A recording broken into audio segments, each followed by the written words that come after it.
Ampun, berat banget tuh. Jangan lambaikan tangan ke kamera, Kak. Jangan. Kamera ini. Pak bisa dijemput nggak? Di sebelah Nggak sini, kuat. di sini. Bentar lagi ngopi.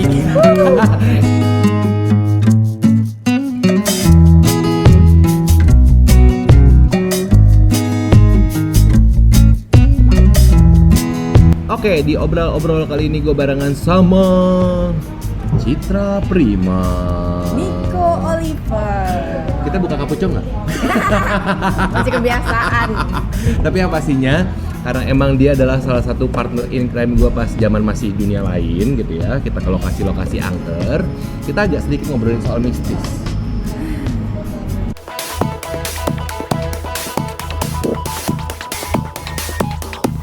Nggak apa-apa dong, ya kan? Nah, gue biasa manggil Nyanyah, jadi kita akan mulai dengan Nyanyah. Nyah. Kan seperti biasa kalau zaman dulu MDL tuh kita biasanya melakukan penelusuran, pembuktian dan segala macam. Tapi ada satu hal adalah yang biasanya dilakukan, yaitu adalah flashback terhadap kehidupan-kehidupan, peristiwa-peristiwa yang pernah terjadi di lokasi. Tapi kalau ngomongin soal kehidupan yang sebelum, apakah kita sebagai manusia juga punya kehidupan sebelumnya nggak sih? Sebelum saat ini alias reinkarnasi? Kalau gue sendiri percaya reinkarnasi atau evolusi jiwa. Oke. Terlepas dari kepercayaan. Ya itu masing-masing lah ya. Karena bagaimanapun juga jiwa itu energi. Energi itu tidak akan pernah mati sampai memang total seluruh makrokosmis itu Selesai. Oke.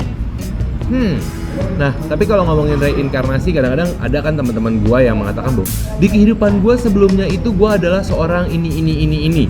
Sebenarnya gini, oke, kecuali kita kalau bahasa awamnya orang pintar gitu ya, menanyakan kehidupan kita sebelumnya itu apa, ada nggak sih tanda-tanda biar kita paham bahwa apa sih jiwa kita sebelum saat ini?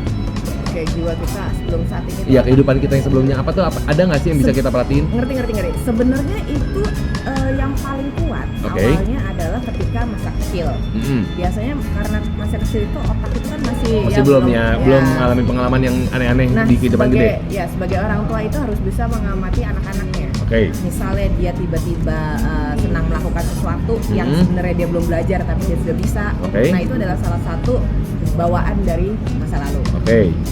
Atau mungkin dia senang bermain dengan sesuatu, misalnya pedang-pedangan, kan ada anak laki yang main pedang-pedangan. Tiba-tiba nggak tahu kenapa hobi banget gitu sama pedang-pedangan. Iya, kayak gitu. Itu juga dari masa representing, lalu. Bawah sadarnya dia. Tapi ada juga yang tanpa sadar ketika misalnya dipanggil ke depan kelas disuruh cerita bebas. Misalnya kan ada di kancil menyolong timun, tapi ada juga yang menceritakan tentang sesuatu yang berat banget tanpa dia sadar, tapi menyebutkan detail nama-nama dari masa lalu tanpa dia tahu sama sekali karena masih kecil. Jadi itu adalah sebenarnya kalau pada saat kecil ada kemungkinan itu tanda-tanda dari kehidupan sebelumnya. Nah, tapi kalau ngomongin setelah dewasa, biasa urusannya percintaan, ya kan? Entah kenapa ini kayaknya gue pernah I knew I love her before I met her, ya kayak gitu-gitu lah gitu kan. Apakah itu ada hubungannya dengan buku terbaru lu? Ini buku terbarunya Citra, yaitu adalah buku ketiga / kedua dari seorang Citra Prima. Jadi waktu buku pertama lu nulis 11 itu barengan sama beberapa penulis lain kan ya? Memang ajak 3 orang. Ada 3 orang, udah gitu Conversation with Ghosts itu sendiri. Itu lebih cerita pengalaman lu soal zaman-zaman menelusuri lokasi angker. Dan yang ini ternyata yang gue dengar ini adalah sebuah novel percintaan. Gue agak aneh sebenarnya ketika mendengar Citra Prima ngomongin soal percintaan. Yang biasanya ngomongin setan, ini ngomongin percintaan. Ampun, berat banget tuh. Jangan lambaikan tangan ke kamera, Kak. Jangan. Kamera ini. Pak bisa dijemput nggak? Nggak kuat. Bentar lagi ngopi. Anyway, nih di buku ini lo nyeritain mengenai percintaan. Kalau nggak salah, seingat gue ceritanya ini yang pernah sedikit gambaran bahwa mengenai apa yang pernah terjadi sebelumnya dan kemudian terjadi di kehidupan saat ini. Tapi mengambil urbannya Candedes jatuhnya. Iya, abad 12. Abad 12, oke. Kenapa lo ambilnya, kenapa tiba-tiba menginspirasi lo ambil Candedes? Apakah itu emang representing your life? Or somewhere out of nowhere you got the inspiration? Ada yang ngebisikin? Atau gimana? Kalau yang tadi pertanyaan yang itu gue no comment ya.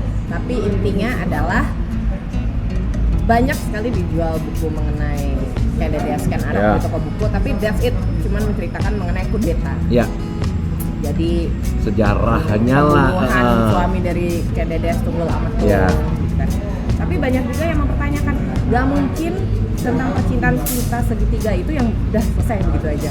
Pasti kan ada intrik-intrik di dalamnya sebelum semua itu terjadi. Oke. Kenapa misalnya Ken Dedes bisa punya affair sama Ken Arok? Yes. Karena dia punya suami Tunggul Ametung. Terus bagaimana Tunggul Ametung sebenarnya ke Ken Dedes. Kemudian bagaimana Ken Dedes terhadap dua laki-laki yang ada di dalam kehidupannya. Pikirannya dia seperti apa? Oke. Nah, jadi kalau percintaan masa kini juga bisa terjadi dari kehidupan masa lalu. Oh iya jelas. Jadi misalkan jodoh lu saat ini sebenarnya emang mestinya jodoh lu di masa lalu juga gitu. Belum tentu. Belum tentu. Ya, soulmate itu kadang-kala banyak orang yang ngira soulmate itu adalah cinta sejati. Iya. Padahal soulmate itu banyak Oke. banyak banget bukan berarti dalam arti akhirnya jadi excuse suami istri terus ada ini dia Ada yang lain, ada yang enggak. Itu bukan excuse. Soulmate-nya maksudnya gini banyak dalam artian soulmate dalam urusan asmara, soulmate dalam Bisnis, urusan kerja, soulmate dalam pertemanan kayak gitu-gitu. Ya, soulmate ini pertemanan gitu. Nah, lebih ke arah situ. Oke. Nah, tapi kemudian apakah mungkin percintaan zaman dulu ketemu dengan maksudnya apa yang terjadi di kehidupan sebelumnya, lu terjadi lagi saat ini percintaan jodoh lu itu terus apa bisa berubah-berubah? Bisa berubah. Oke. Bisa berubah. Belum Balik tentu lagi. pasangan lo yang dulu jadi pasangan lo yang sekarang. Yep.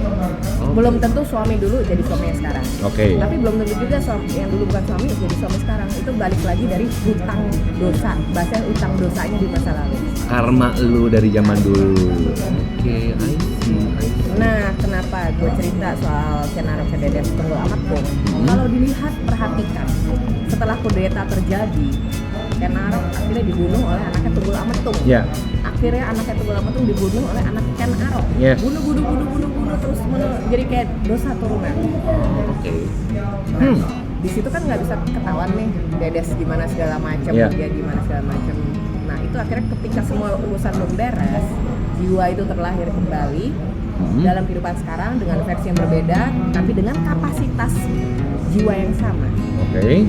Nah gimana tuh jadi? Gimana jadinya? Dibaca bukunya. Baca ya kok. Belinya gimana? Belinya di toko buku Gramedia. Udah bisa? Bisa, Oke. mulai dari tanggal 17. Oke. Tanggal 17. Pas banget ini nggak sengaja loh kita di sini. 17. Ya kan? Oke, bisa di toko buku, online bisa? Sini aja mas. Ini nggak usah aja. Online bisa? Online bisa. Nah, coba cek ke website Gramedia. Oke. Itu, atau ke akun IG @nya_reads. Oke, _reads pakai S di belakang ya. Yep, atau @kendedesurban. Oke, @kendedesurban. Oke, baik. Ya, apa yang mau lu sampaikan buat yang lagi nonton mengenai buku lu yang terbaru, Ken Dedes Urban Evolusi Jiwa in the Sea of Stars by Oke. Citra Prima. Kayaknya buku ini juga bisa perwakilan pertanyaan-pertanyaan di luar sana banyak yang menanyakan tentang deja vu.